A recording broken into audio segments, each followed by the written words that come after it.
Good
morning, ma'am. Vishakha, ma'am, are you there? Good morning. Very good morning. Good morning, ma'am. We will be starting within few minutes. Sure. Participants are joining. I'll Yeah, start with 2, 3. sure.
Ma'am, can we start?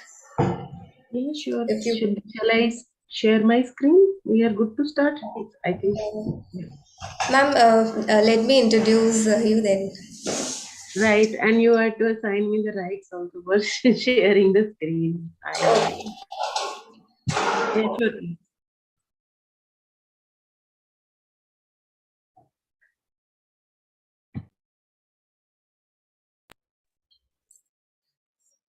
A very warm morning to one and all.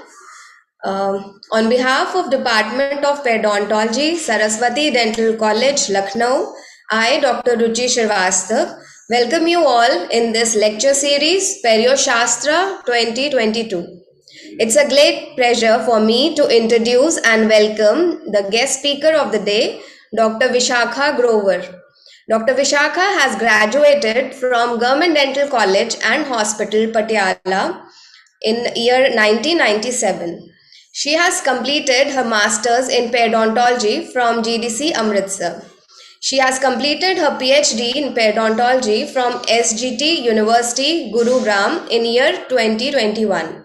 Presently, she is working as Associate Professor in Department of Periodontology and Oral Implantology at Dr. HSJ Institute of Dental Sciences, Chandigarh.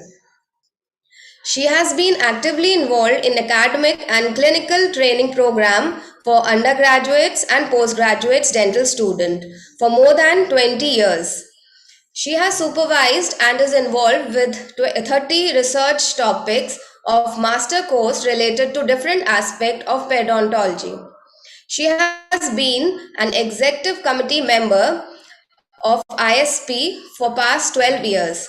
Currently, she is serving the society at the position of Joint Secretary in ISP head office. Now, I would like to invite Dr. Vishakha ma'am for her presentation on periodontal management of medically compromised patient. Ma'am, now you can share your slides. Thank you so much, Ruchi, for such kind introduction. Lavish and kind introduction. It's my pleasure to be the part of the activity. A very good morning to all present here. And at the outset, I would like to thank Saraswati Dental College, Lucknow, and in particular Dr. Vivek Bass, who has, invited me to be here with you all. And Perio Shastra, I really appreciate the initiative because probably this is the best thing what COVID has left us with. That COVID pandemic has brought into virtual online modes, shackling the boundaries for physical presence to meet everyone. So it's absolutely my pleasure to be here with you. And the adhyay for Perio Shastra today is periodontal therapy in medically compromised patients. So without taking any time further, I think we should start our discussion. Um, I'll just a second. Ma'am, please check that your slides are full screen. Yes, that is what I am just trying to ensure, that if I can go full screen from here. Yes.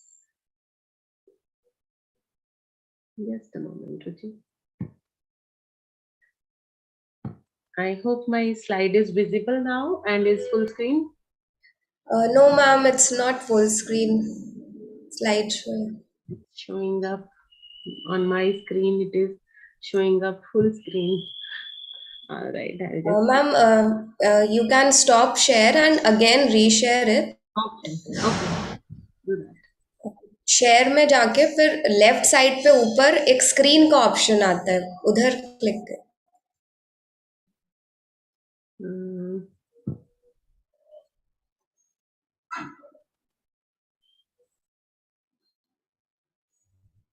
yes, yes.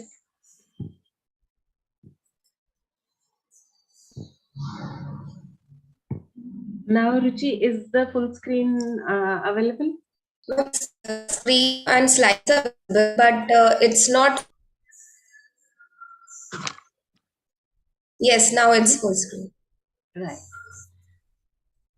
Thank you so very much. So before starting the discussion, I think it's most important to know for us who is a medically compromised patient, right? So then only we can talk on what considerations and care we need to take as a oral health care physician. So medical, so you all of us know that in last 20-30 years the medical science has almost developed at an exponential rate, and advances in medical science have led us to save many more lives, and people live much longer than what had been possible, say 10 years, 20 years back. So medical contributions have allowed us to change or replace, transplant lost, damaged body parts. The cancer research has resulted in great advancement in cancer treatment. So the outcome to us and how do we relate to that is that now in our population, in our daily clientele, we have a much larger proportion of such people who have undergone certain medical treatments or medical, surgical treatments, who can be termed as medically compromised patient because they have gotten some alteration in their medical, physical, or psychosocial issues. And these issues are important to us as dentists because these issues may complicate, may affect the course treatment of our the oral health care. And these patients may be taking lot many medications lifelong medications. So these things tend to impact the course and need of care in the dental treatment. So what we should be doing and what we can do as oral health providers, we must ensure the effective oral hygiene and prevention programs to these people, because nowadays all of us very well understand that oral health is no longer considered limited only to the oral cavity. Rather, we are in an era where we know that oral health is so much so in connect with the systemic health of the patient. So for these patients, it becomes all the more of important or of paramount significance that the oral health and hygiene needs be maintained. And considering these patients on medications and such compromises, they definitely have a larger chance of getting into medical emergencies. And to minimize these medical risks and complications, we need to be aware. We need to be aware, and we need to be equipped with that kind of knowledge, skill, and armamentarium that we can handle these patients in our daily practices.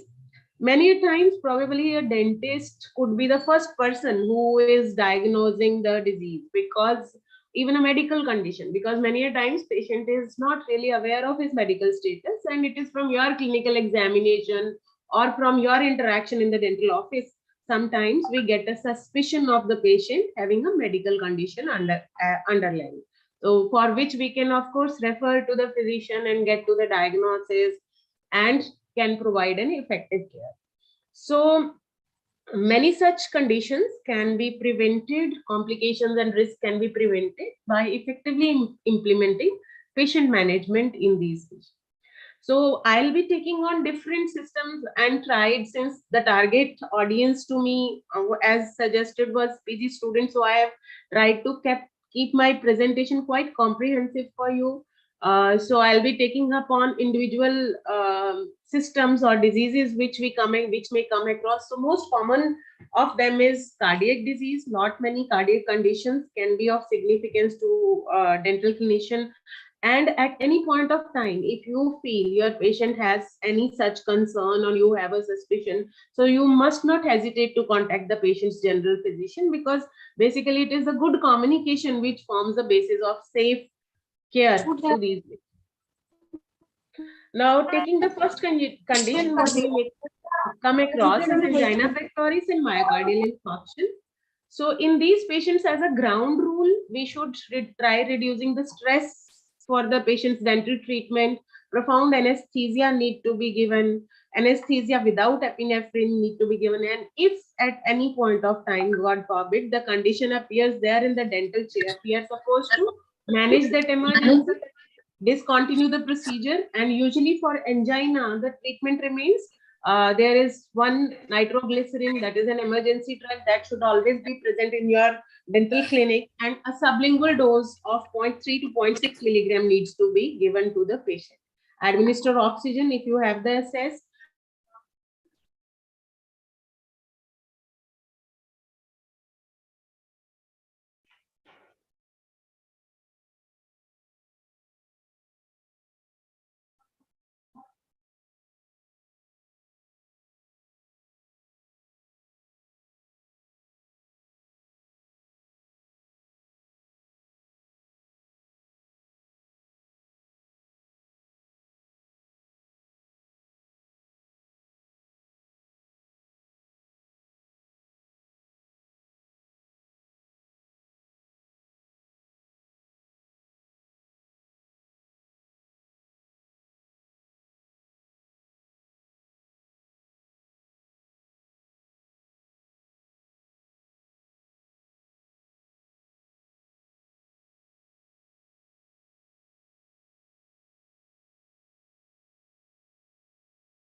हमने share करने को बोला था, वो तो मैंने कर दिया।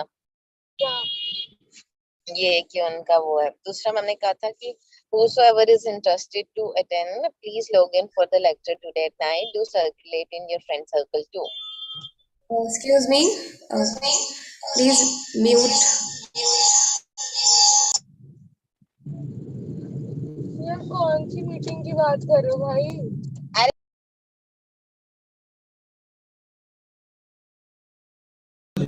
We'll wait for a few minutes. The speaker is disconnected.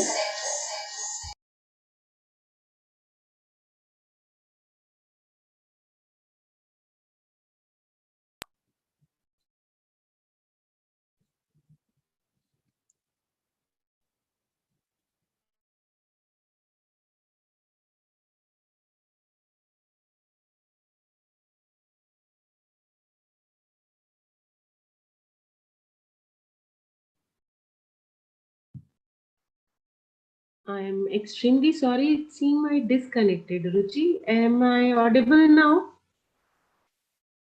Yes, ma'am. Yes, it was a disconnect, I believe. I got to.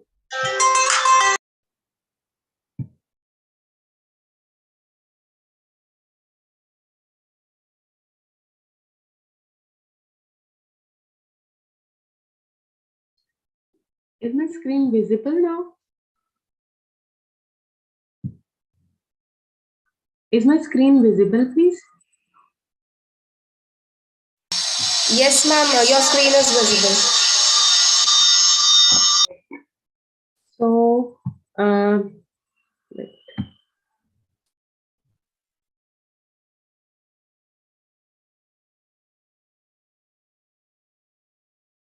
not able to see this. Yes. Is the slide visible, Ruchi?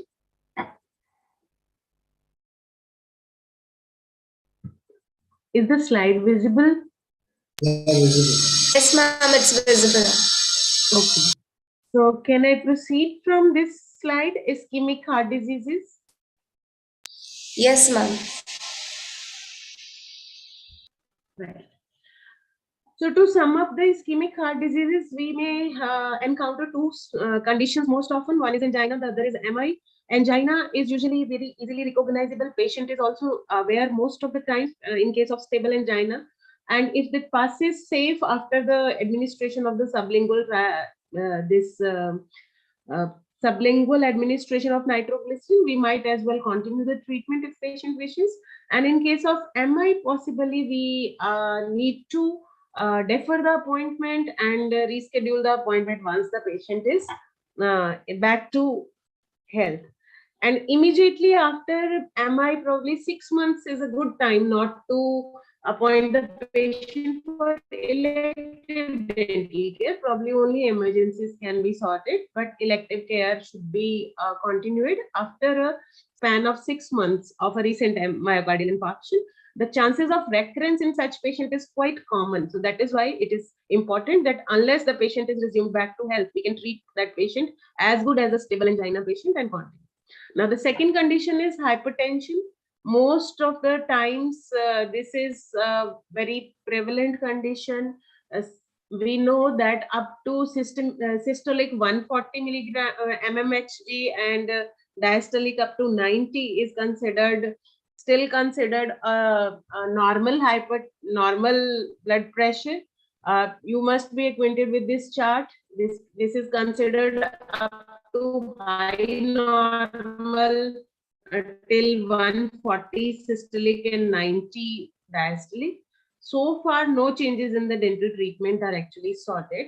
But as the BP of the patient, if stays persistently higher than this, the severity of hypertension increases as stage 1, 2, and 3. And with the increasing stage, we need to be careful about the impending dental treatment. Stage 1 can be treated as good as a routine patient. Only the patient needs to be informed of the findings and routine medical consultation need to be sorted.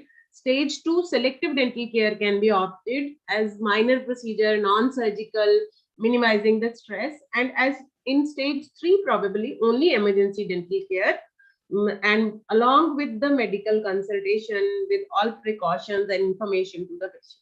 Now, management ground rule remains the same: minimize stress, short visits, morning appointment, no routine periodontal treatment, only emergency care, effective analgesia and anesthesia, maybe an antibiotic cover if the patient's condition guides. Acute infections need incision and drainage, and we need to be really watchful about what medication the patient is on to.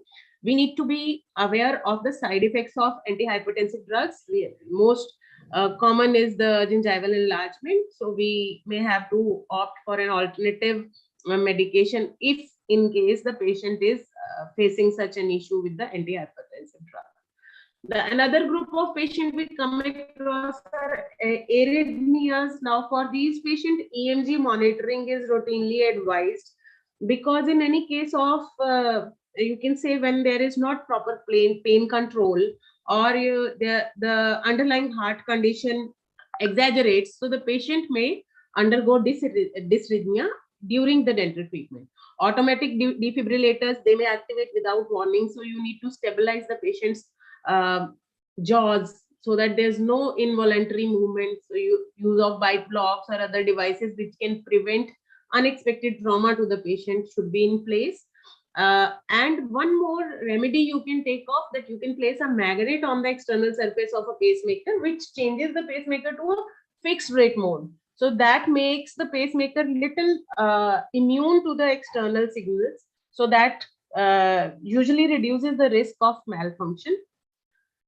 Then next patients we may come across are valvular heart disease. There are two major concerns for these patients. One is the risk of bleeding. The other is risk of infective endocarditis. So usually infective endocarditis risk is minimal, except for there are certain high risk lesions as given in the box underneath: prosthetic valves, regurgitation, mitral valve, aortic valve disease, or mixed mitral valve disease. So as far as, because these patients are routinely or anticoagulation, if your patient is using a prosthetic heart valve, anticoagulation is not advised to be halted. Whereas somebody who is having a valvular disease, but it is a native valve disease only, we may impose some sort of interruption of the anticoagulation for the sake of dental treatment in the patient. Now, patients who are on anticoagulation, the general rule remains that INR should be checked, and if it is below 2 or 2.5, we can safely go with the routine dental care. Connect with the physician is important to know that what is the current INR. If short-term therapy of anticoagulation is going on, we can as well wait for the elective dental care, let the therapy be over, and we can appoint dental care after that. If it is a long-term therapy for the patient is regularly on anticoagulants, so there is a chance of intra and post-operative bleeding, for which we may opt for the local hemostatic measures or certain antifibrinolytic mouthwashes to be given to the patient. 4.5% tranexamic acid is an effective mouthwash which reduces the chances of post-operative bleeding. Apart from that, you must be aware about all these hemostatic dressings such as gelatin sponges, oxidized cellulose, etc. These may be implied. And many a time, such patients who are on anticoagulation, we tend to give an intramuscular injection, or while even in local anesthesia, there are greater chances of hematoma formation, so that should be kept in mind. Apart from that, these patients, the regular medication needs to be kept on mind, and in consultation with the physician, we might as well go for the titration of that medication as long as the patient is under dental. Now, congestive heart failure suggests those conditions where your heart is actually not really able to make it up to supply enough oxygenated blood to whole body. So if it is a known case, we can very well consult the physician, check onto the severity of heart failure and underlying etiology, current medication, and plan the treatment. The issue is the unknown patient, where there could be a sudden risk for the sudden death also of the patient, which is very, I would say, which is a very fatal consequence we may come across. So generally speaking, these patients, poorly controlled or untreated patients, they are not implied for elective dental procedures. You must plan and uh, go for the treatment in consultation with the physician. In case it is a treated case, we have had a word with the physician, we know the status, we might as well go for short appointments, stress reduction, anesthesia, oxygen supplementation. And many a times the position of dental chair is important in these cases, because you are to manage the breathlessness the patient encounters very often in the reclining position. So we have to really keep very short appointments, and you must allow the patient to change position frequently across the treatment. Infective endocarditis, all of us know this is one of those diseases where microorganism can colonize the damaged endocardium or heart valve. Incidence is pretty low, but still, since the condition is severe, so we need to take care of certain guidelines. The guidelines here state that for such a patient, eliminate the source of infection in the oral cavity. That means any tooth which is with a hopeless prognosis or with severe periodontitis, you must extract at the outset. Only the teeth which can be retained, maintained with less severe involvement in a motivated patient, where you know the patient's plaque control is quite high, compliance is high, we might opt to treat those patients. And antibiotic prophylaxis indicated in select situations. We will be talking of that in the subsequent discussion. And in these patients, the pre-treatment, or you can say pre-rinse, is very important, because chlorhexidine mouth rinse for 1 minute before any operative treatment, I will suggest even before probing also, is recommended for such cases, because it tends to reduce the microbial load in the oral cavity quite much below. So which reduces the risk of bacteremia in these patients. CVA is the outcome of atheromatous disease in the brain, where stroke is the popular name. So in these patients, again, physician referral is very important, where insufficiency of perfusion is evident. To prevent a repeat stroke, you must treat active infections very vigorously. And again, recurrence of stroke after the first stroke is very high. So usually 6 months, you are not supposed to go for elective dental care in these patients if someone has suffered from stroke. And after the regular healing, again, modify oral hygiene and instruments, plaque control, use of Hexidine, patients profound anesthesia and analgesia, anticoagulant regime needs adjustment, and you need to monitor the blood pressure of such patients during dental treatment necessary. Now, second group of disorders, what we usually come across are endocrine disorders, and most common amongst these endocrine disorders is diabetes. All of us know that periodontal disease and diabetes are, these are two diseases which are known to be in relation with the bidirectional link. Mutually and reciprocally, they impact both the diseases. Periodontitis is going to impact the glycemic control and vice versa. So you need to be aware of these group of patients when they come for periodontal management. This is a very popular chart. I have just kept it for your knowledge purpose. You can go through the chart, how these two diseases related. But as far as clinical management is concerned, we know there are two kinds of diabetes, 1 and 2 primarily. Thorough history is indicated. In undiagnosed suspected patients, you necessarily, because diabetic patients have a lot of oral signs and symptoms which are quite evident in the oral cavity, and patient even may not be aware of his or her status, diabetic status. You may seek the medical consultation for that patient. You may ask for a laboratory test in that case and prefer glycosylated HbA1c and diagnose the patient. As long as the diabetic status is not clear, probably non-surgical debridement is the go. Once you become sure of the disease status of the patient, we may opt for more advanced treatment. And should these patients must maintain their oral hygiene very well. Well-controlled diabetics can be treated as good as a normal patient.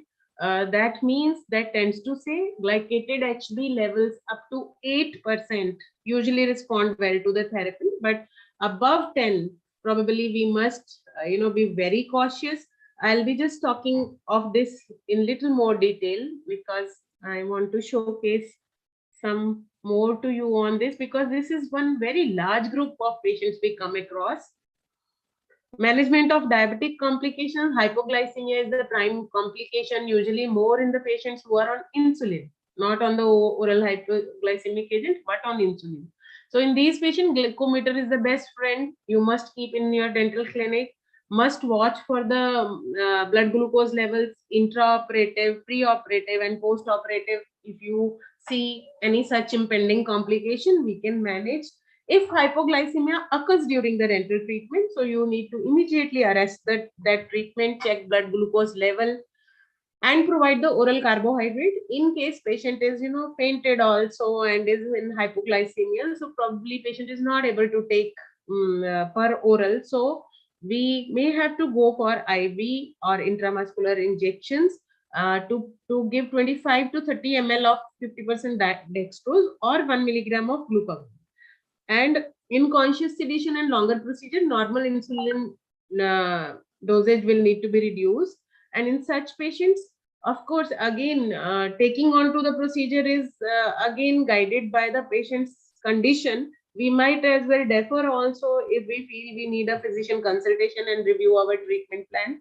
Or you may proceed for the treatment if you seem, if the patient seems quite well and glucose levels well in under control, we may operate.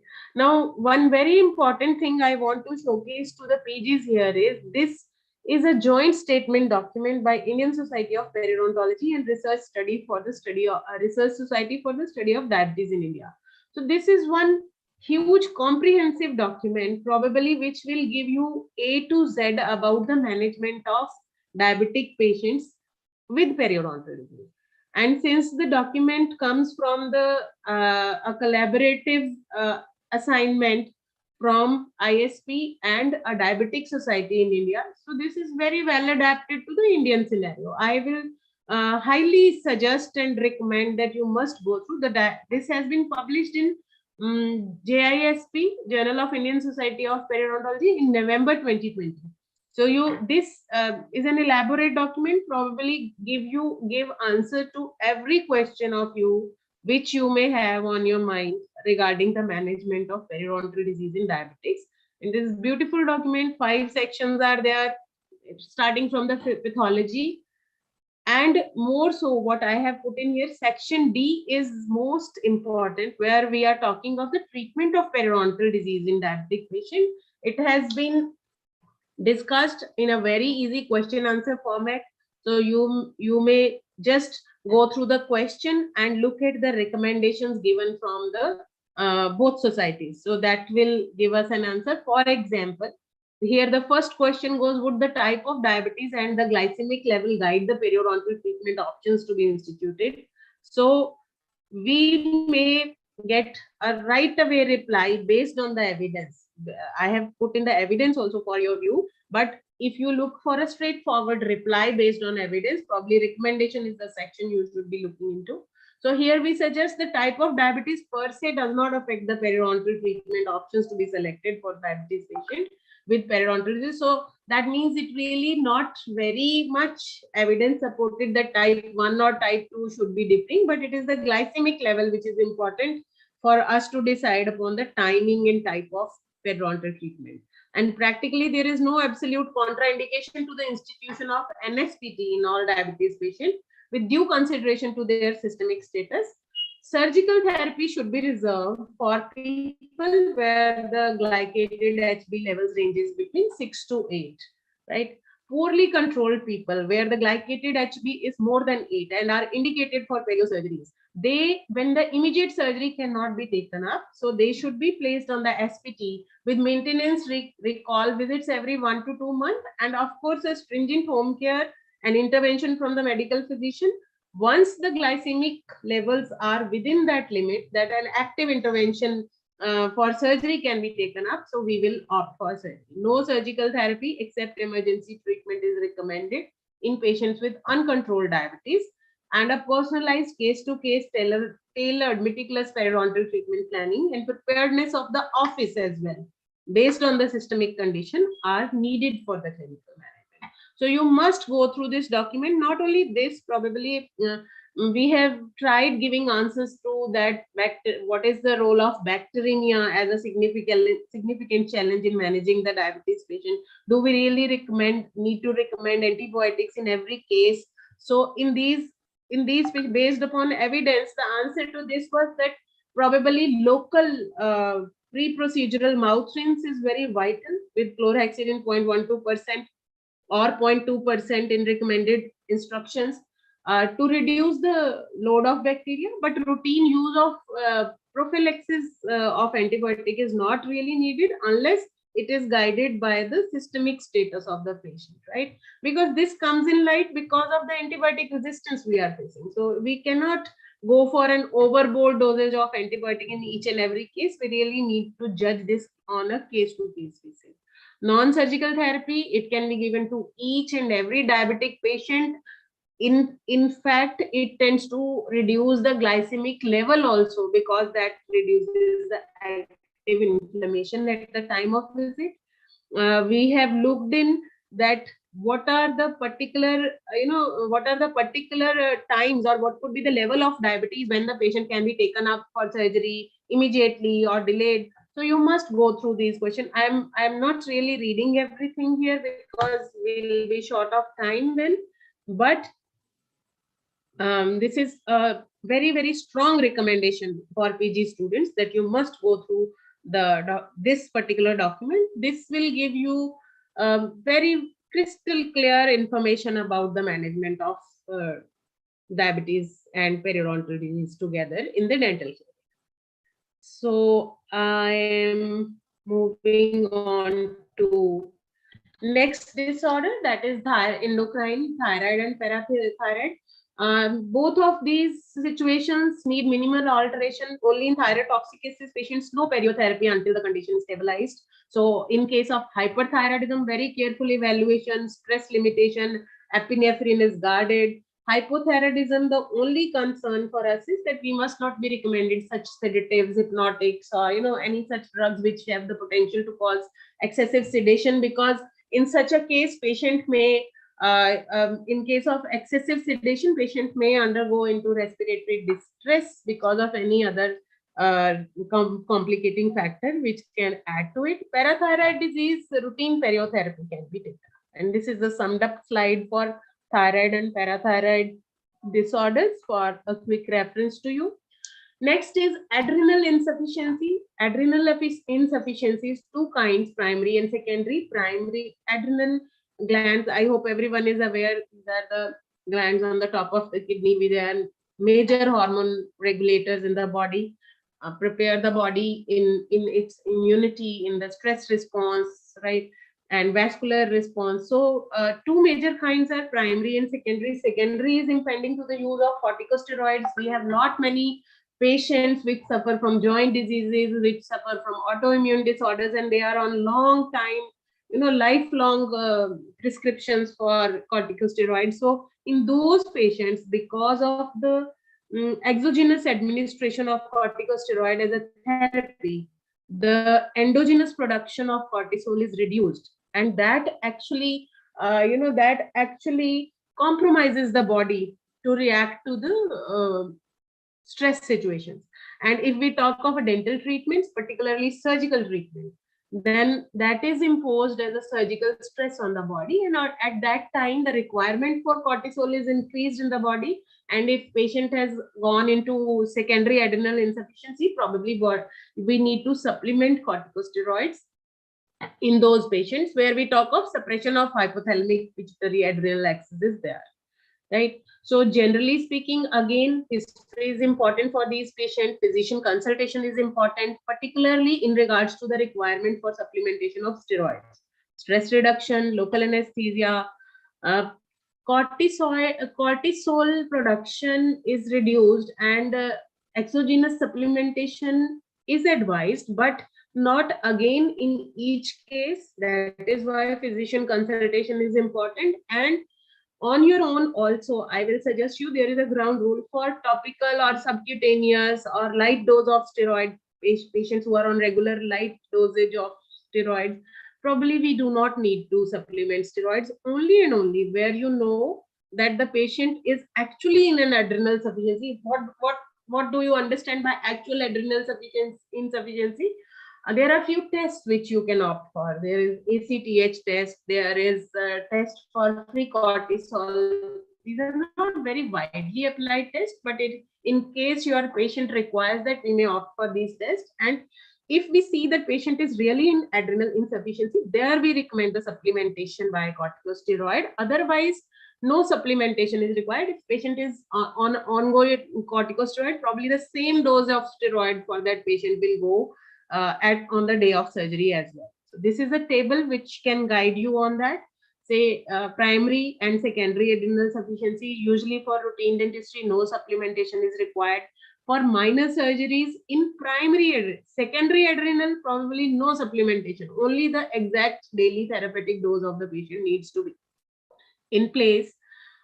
In minor surgeries, in primary adrenal insufficiency, you may opt. Hydrocortisone is the most popular drug which is used for supplementation. For minor, 25 milligrams on the day of procedure. For moderate, probably 50 to 75 milligrams on the day of surgery, and can be followed up for a day or two as the cortisol levels come back to normal. Right, for major, 100 to 150 milligram of hydrocortisone per day for 2 to 3 days before the procedure, so that the patient's level of cortisol is raised well within the normal limits. And once the procedure is done, post-operatively, it needs to be maintained for 2 to 3 days by a low dose of hydrocortisone, that is 50 milligram hydrocortisone. Now, in case of emergency situation, you may have to opt for an instant increase in the steroid dose before the procedure, and alongside you need to terminate that procedure, summon medical assistant, oxygen, monitor vital signs. As I told you, hydrocortisone is the most popular supplementation. So administer 100 milligram of hydrocortisone intravenously or intramuscularly in case of an emergency adrenal insufficiency episode in the dental clinic. Now, renal diseases, these are again another very common group, because renal diseases are something which are hand to diabetes and hypertension, and we know almost every other person in the after middle age in India continent is suffering from renal diseases, from hypertension and diabetes. So in these cases, consult the physician, monitor blood pressure, check the laboratory values for this patient, and we need to really take charge on the oral infection to prevent the systemic dissemination of infection. Drugs are usually avoided, used with much caution, because kidney is one major organ which is involved in the drug excretion. So when the kidney health is compromised, not much drugs we are we cannot go much liberal with the usage of antibiotics and drugs in these cases. Local anesthesia is generally safe for these patients, and since these patients are going for many times transplants and dialysis, so there's a lot history of previous transfusions, so we need to screen these patients for hepatitis B and C antigen and antibody. And periodontal treatment generally on the day after the dialysis is recommended. The reason for that is dialysis is one procedure which is going to clean the blood. Basically, it is complementing the kidney to perform its normal function. So unless what is prevailing, the far you will go from the dialysis day, uremia is impending, and lot of excretory products are loaded up in blood, the functioning of blood cell is affected, platelets are dysfunctional, higher chances of bleeding are there. So to ward off all such complications, we tend to plan our dental treatment right after the day of dialysis, when the patient is almost near to a good, I would say, a normal blood systemic health. Now, antibiotic, as I told you, need to be guarded and guided, both. So here you can say when the GFR is reduced, when kidney disease, glomerular filtration rate, that is the rate at which it is excreting various metabolic end products, is affected. So depending upon the rate of GFR, we need to time, or you can say we need to increase the duration interval between the dosing regime of the antibiotic. So this can be a guiding chart to you, where I have talked of the antibiotic, normal renal function, 8-hourly if we are giving a moxie. If the GFR is reduced to 10 to 50 ml per minute, almost the span has to be increased 12 hours. If GFR is further reduced below 10 ml per ml, probably we need to space it further 12 to 18 hours later, the second dose of hormone. So is the case of rest of the antibiotic. So this is a significant caution in the kidney patients, and you need to be in touch with the physician for the same. As I mentioned to you, there are chances of post-operative bleed in these patients owing to the platelet dysfunction, as I shared. So we should time it, uh, best to time the dental procedure on the day after the dialysis, and in case there is an emergency intervention, there is an invasive procedure and the count of platelets is much lower, so we may go for a platelet transfusion 30 minutes before that surgery for such a case. Now, in order to avoid the profuse bleeding, rest of the precautions remain same, that we should be having good knowledge about the surgical anatomy. We will go for atraumatic surgery, use of sutures, compression bandages, and local and systemic hemostatic agents like cellulose and fibrin. These are the most frequently used medicaments in these patients, where we are talking of this tranexamic acid, desmopressin. These tend to be helpful in these patients. Renal transplant patient, dental treatment should be performed before the transplantation, and all those precautions I just talked 2 slides before. Hepatitis B, C screening, we need to check the level of immune compromise with the physician. Prophylactic antibiotics may be needed, and not all transplant patients, but some, depending upon their systemic condition, may need the antibiotic coverage, which should be sorted from the physician consultation. Liver diseases, another major vital organ which could be affected, and since it is a house to lot of coagulation factors and metabolic products, so it is understandable that when the liver is diseased, the body physiology is going to be altered, and so is the treatment or the dental treatment planning for us. Major concern in these patients are bleeding and alteration of the drug metabolism. So in these patient, treatment recommendation is consult the physician, screen for B and C, check on to the prothrombin time and partial thromboplastin time, because this tends to tell us about the coagulation status of the patient. Pulmonary diseases, again consult physician, reduce the chances of respiratory depression, minimize stress, avoid medications which can cause respiratory depression. Bilateral mandibular blocks should be avoided in these patients. Patient should be positioned in a way that maximal ventilatory efficiency is there. And in case you know your patient is asthmatic, in such a case, ultrasonic should be avoided particularly, because such a patient will house lot of dried mucus secretion in the airway, and as soon you start with the aerosol from the ultrasonic, that dried secretion tends to swell up, and it may lead to an acute asthmatic attack or acute choking during the dental treatment. So more so hand scaling in these patients, and emergency treatment only if active fungal or bacterial diseases or respiratory diseases are present, because there is a high chance of dissemination in the dental clinic. Now, immunosuppression in chemotherapy, same thing goes. Some patient is immune deficient, that means he or she is at an increased risk of infection, and as a dental care worker, you must see that there is no dissemination of infection from the oral cavity to the systemic body. So evaluate patient before the initiation of chemotherapy, recognize all those portals of infection. If needs treatment, should be done before the start of chemo. Extract all those teeth which are having poor prognosis, which need thorough debridement. The debridement has to be taken up earlier. Some which can be maintained should be cleaned and maintained. Antimicrobial rinses are there. And during the chemotherapy, in case any intervention is to be taken up, we need to check onto the blood counts. WBC counts essentially have to be more than 2000 per cubic mm, so that we can start with our dental treatment, unless there could be difficulty in the wound healing in these patients. Radiation therapy, all of us know, head and neck cancer patients may undergo radiation for the management of these face or head and neck cancer. So in these patients, radiation imposes a lot of hypovascularity in the bone, and it tends to impact or rapidly dividing cells. So we need to time our dental treatment before the start of radiation, unless if we impose any such surgical trauma or bone injury after radiation, it may cause osteoradionecrosis. There are more chances of osteoradionecrosis. So it is always good if somebody is scheduled for a radiation therapy. Before that, a dental assessment needs to be made, clinical as well as radiographic. All identification of infection portal, something which is non-retrievable or severely compromised, need to be expected weeks before the radiation.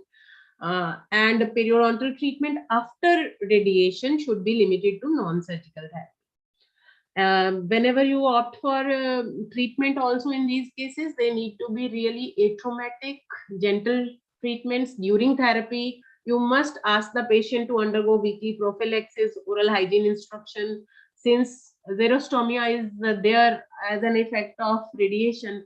So you need to guard against the development of caries. So frequent fluoride application, brushing with the fluoridated toothpaste, and post radiation follow-ups are necessary. Sometimes xerostomia is so severe that you may have to opt for certain salivary substitute, and usually a long-term recall for such a patient needs to be kept, so that if there is any imposing source of infection, it should be at least diagnosed at the outset and be managed with most conservative management.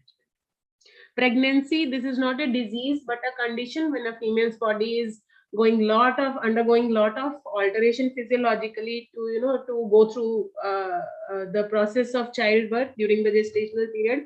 And largely speaking, there are 3 or 4 precautions you must keep in mind. First trimester is not safe for drug or x-ray interventions, because a lot of organogenesis is going on in the body for the developing fetus.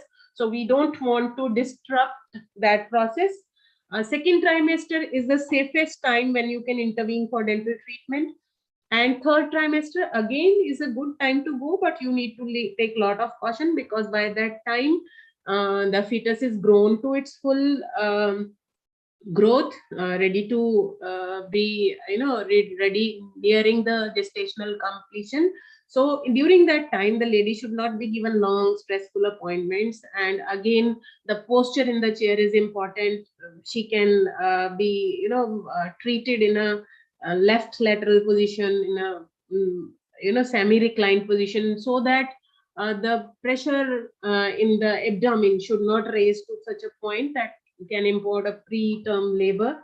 And profound analgesia, anesthesia need to be there. Again, a very very aggressive pain stimulation can put the patient at risk for preterm. And minimal medication during this time, again keeping the safety of the fetus in mind.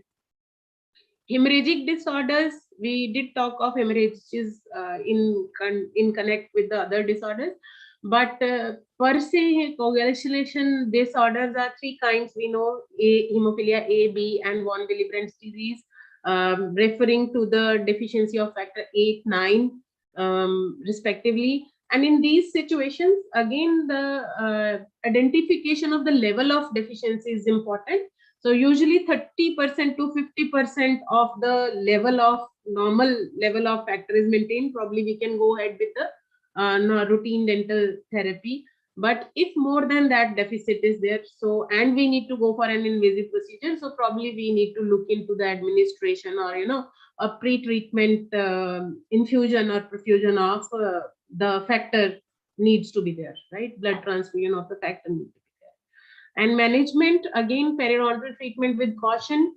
Non-surgical is not a problem. Invasive treatment in consultation with the physician during treatment. All local measures for promote clot formation, stop the bleeding, complete wound closure. These hemostatic dressings as well as antifibrinolytic mouthwashes at the post-surgical in case the patient is known hemophilic. Consult physician, take all these blood counts, conservative treatment. The rule remains INR below 2 is okay. Generally speaking, near 1 to 2 is good to go. If INR is nearing 3, probably we cannot take up very complex surgical procedure in those patients. Beyond 2.5, it is not wise. Under that, moderate intervention for surgery, as well as infiltration anesthesia, scaling, root planning. These are not really because these are very minor invasive operative treatment. So we can go up to 2 to 2.5 of INR can be taken. Thrombocytopenic purpura, again, we know thrombocytopenia below 1 lakh count of platelet. So in this case, consult physician. Therapy is directed towards local irritants removal.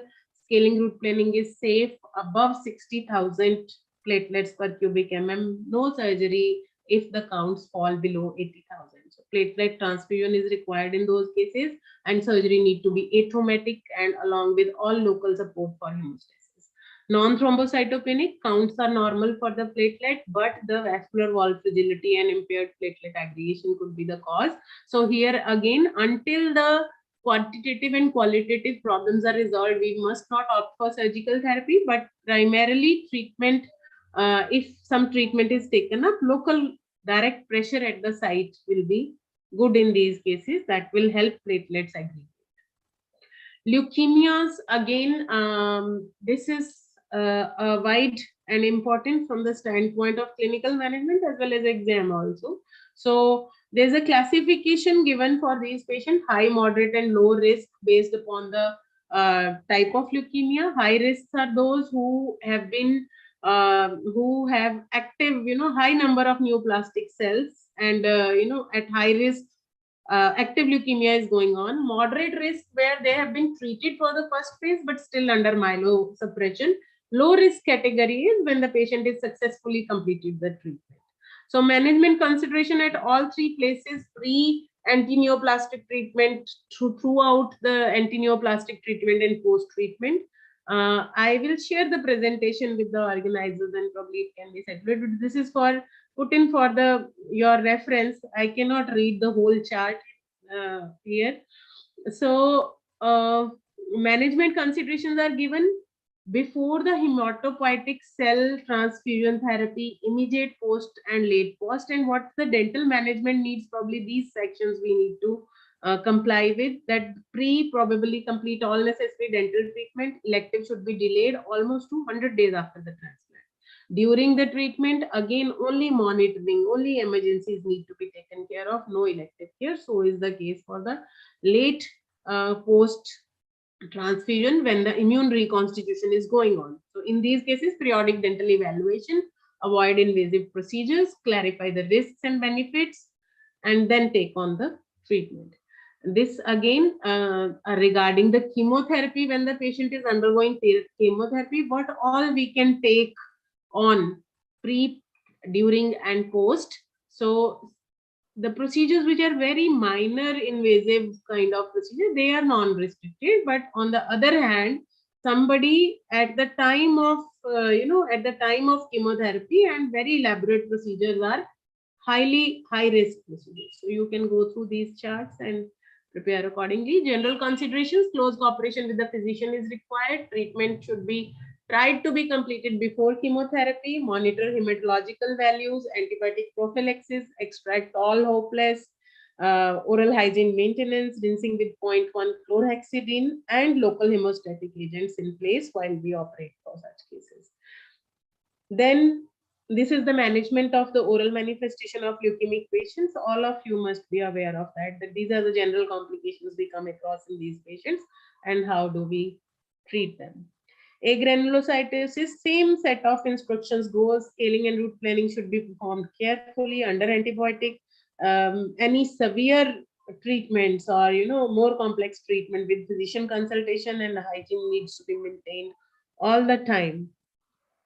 Infectious diseases, tuberculosis, somebody is clear of infection or the medical clearance, we can treat him as good as a normal patient. Someone here where you have a suspicion that the patient may be infected, so in that case you may ask for a test and sputum culture. And while you treat such a patient, adequate isolation, optimal ventilation, wearing of respiratory protection, these needs to be in place, because these patients could be a great source of cross contamination and infection transmission in the dental clinic to dental dentist himself and the patients across. Hepatitis, active disease, no periotherapy, only emergency care. History of hepatitis, probably A and E, we can go for routine care. For B and D, we need to check the status of carrier by asking for antigen and antibody test. For C, we need to consult the physician for in all possibility. For emergency treatment, again, since it is a liver disorder, you have to check in for the prothrombin and bleeding time and consult the physician. And infection control, full barrier technique, as many disposable cover, headrest, as many disposable things you can opt for. And at the end of the procedure also, you need to either dispose of or scrub and sterilize the complete equipment what you have used. Usually time such an appointment at the end of the day. HIV and AIDS, again, consult the physician. Treatment has to be planned keeping the systemic status of the patient in mind. Potential complications should be discussed. So conservative, minimally invasive procedure, again, full barrier and infection control for such patients in the dental operatory. Now, there are few impending issues which are important in these cases where we need to opt for antibiotic prophylaxis prior to dental procedures or not. This is an important question. So here earlier it was so much so asked that every medically compromised patient should undergo antibiotic prophylaxis, which is not the case now. Very limited number of patients are to be provided with antibiotic prophylaxis. You can go through the details. I'll share the presentation. The latest scientific statement on this suggests that for prosthetic joints, people who are in orthopedics, this is not really routinely recommended. Merely very few patients with complete health history, again with the medical consultation, you may opt for this prophylaxis. Infective endocarditis, very small number of conditions where prosthetic cardiac valve are there, previous history is there, cardiac transplant with valve regurgitation, right? These are the few 4 or 5 conditions in cardiac patients where we actually go for infective endocarditis covered by prophylaxis. Pediatric patients, earlier all kind of congenital heart concerns were covered with prophylaxis, again not for everything. Only cyanotic heart disease that has not been fully repaired or a persistent leak from the abnormal flow from the prosthetic patch, only then.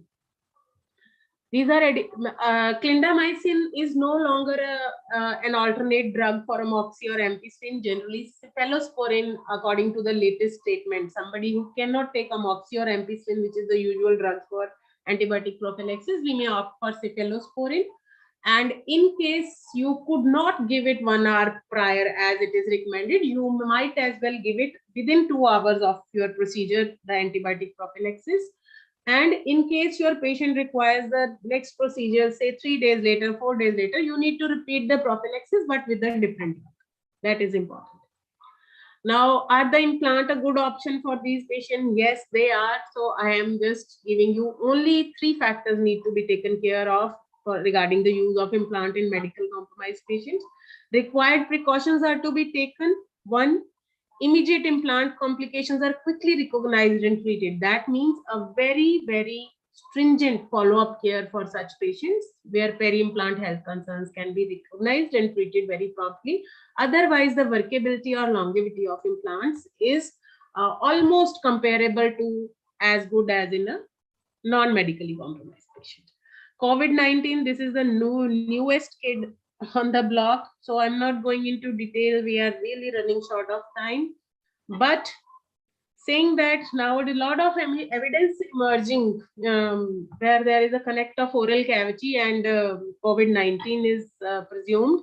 But this is still underway, going on, deciphering more evidence. But as far as prevention is concerned in the operatory, we must look at these patients as infectious patients and maintain all the preventive measures in the dental operatory. Modifications, as we have seen during the pandemic, as much triage and telephonic minimum distances, use of effective sanitizers, 70% alcohol or chlorinated for floor mopping, for sanitization across the dental clinic. That's all from my end. As to conclude, I will just suggest, because for such patients, I will suggest 3 things to keep: consult the physician, very important. Prevention is better than cure, we must always remember. and forewarned is equal to forearmed. We can tackle what we know. So it is important to know that beforehand so that we can manage that effectively for the patient in dental. So these are certain recommended references.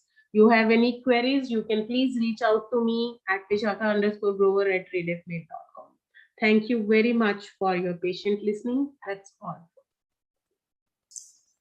Thank you very much, ma'am, for such an enlightening lecture. You have so beautifully completed this vast topic. Thank you very It is much. huge. It is Our huge. Actually, I participants had to had do. a great learning. Now, I would like to invite HOD, Department of Periodontology, Dr. Vivek Bain, sir, for words of appreciation.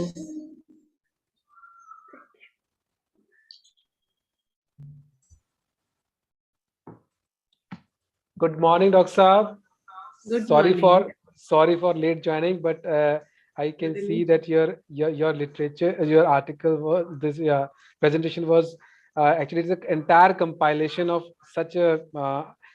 I was just thinking that how you managed to compile everything in one lecture. That is wonderful, and this is beneficial for the students, for the clinicians. So many new things we just read and we just heard from you, and I am thankful to you for giving us time, and I'm thankful to all the participants. Doctor साहब आप कुछ कह रहे थे? I guess you were saying something. Doctor Ruchi ji आप कुछ कह रहे थे? अच्छा. So Dr. Saab, I was just thinking that in near future also we will have your again a presentation on the other topics also. I know you have vast experience in this in the periodontal research work.